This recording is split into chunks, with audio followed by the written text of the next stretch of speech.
Hey guys, Scare9 here, welcome back to my channel today, and in this video we are going to be continuing the 5 things you did not know about Destiny series. If you are interested in watching either of the other 2 ones I have done for Destiny 2 though, you can find them in the description, as well as by clicking the letter I in the top right hand corner of your video screen. But let's just go ahead and get into this. So as always, I do like to start it off more on the easy side and then work my way up on facts that you guys probably don't know. So this first one a lot of you will probably know. This one is going to be that you can see the Dreadnought as well as the massive ring of destruction that it caused in the rings of Saturn from Titan. Now this is pretty cool, but a lot of people do tend to overlook this because there is so much visually going on in Titan. You have the giant waves, you have the sea monster. A lot of people tend not to look towards the skybox. Now to be fair, you can't really see the entirety of the Dreadnought, but you can see the kind of defigured shape of what is supposed to be the Dreadnought in the center of that circle. But I personally appreciate the work that they put in to make continuity go across the different Destiny games. Now one thing I would like to say about this is that I would actually like to go back to the Dreadnought during the Taken King style expansion for Destiny 2, which I presume is going to deal with Savathun and her taking control of the Taken. What I think would be really cool is if we actually had to go back to the Dreadnought just for a single mission to get some type of super weapon that Oryx left behind and then use it against Savathun.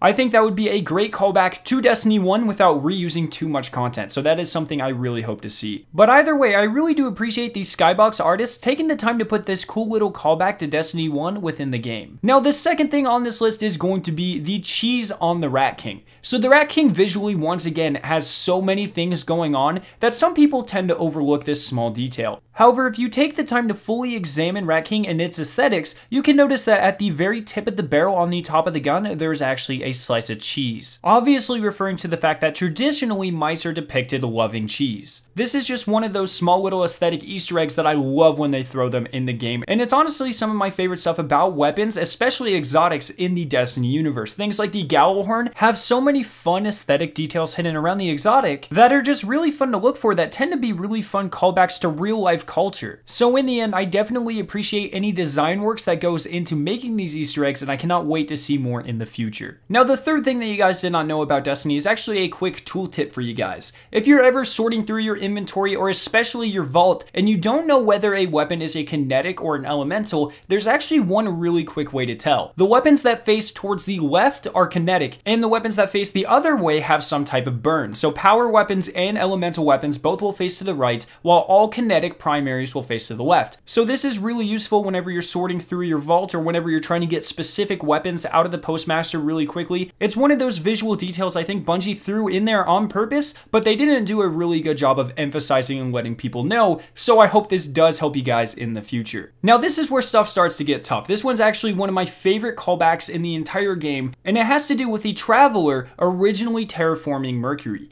Now if you guys don't know, in the Destiny universe, Mercury was the first place the Traveler touched in our solar system, and there's a really awesome callback to this. Whenever you are playing through strikes, missions, or adventures during the Curse of Osiris DLC, and you come across past Mercury, you actually see what is a simulation of the Traveler just floating in the air terraforming Mercury, which is really awesome. Now this once again is just a small detail, but it really does a great job of tying together the continuity of the Destiny universe and the expanded lore of the Destiny universe. I think it would be really cool in the future if we got to play with this idea some more by actually going up and interacting with different versions of the Traveler in different points in time. I think that would be awesome. But for the time being, this is just a really cool Easter egg that I really did enjoy. And the final detail that you guys did not know about Destiny actually has to do with something that came with the Curse of Osiris DLC as well. Now, Saint 14 played an important part in the underlying backstory of the Curse of Osiris, as well as in the secret mission revolving around himself. Now, it was really interesting because in Destiny 1, the helm of Saint 14 had a dent in the forehead, symbolizing his fight with Solkis the Fallen Kel, where he ended it by killing him with a crushing headbutt. However, in the Destiny 2 version of the Saint 14 helmet, this dent is not present, and there's actually one really awesome theory about why this is. If you go into the lore tab for the Perfect Paradox shotgun, as well as in the Saint 14 helmet itself, this lore describes Saint 14 meeting us, the Guardians, and seeing what we have done to the tower and what we have done for humanity as a whole. He sees our hope, and in fact, that is the reason he is such a badass. We are the reason that he fights as hard as he does,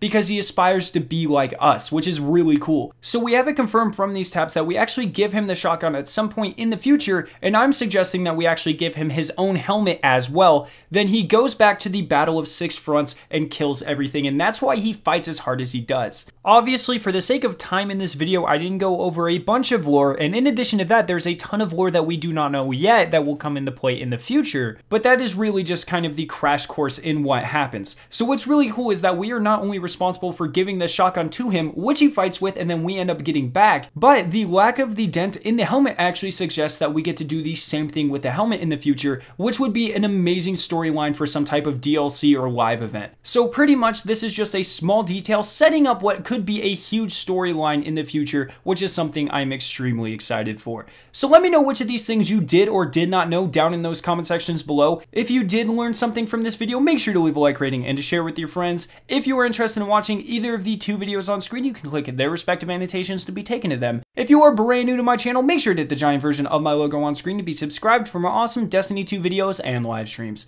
Thank you guys so much for watching today, and I will see you in the next video.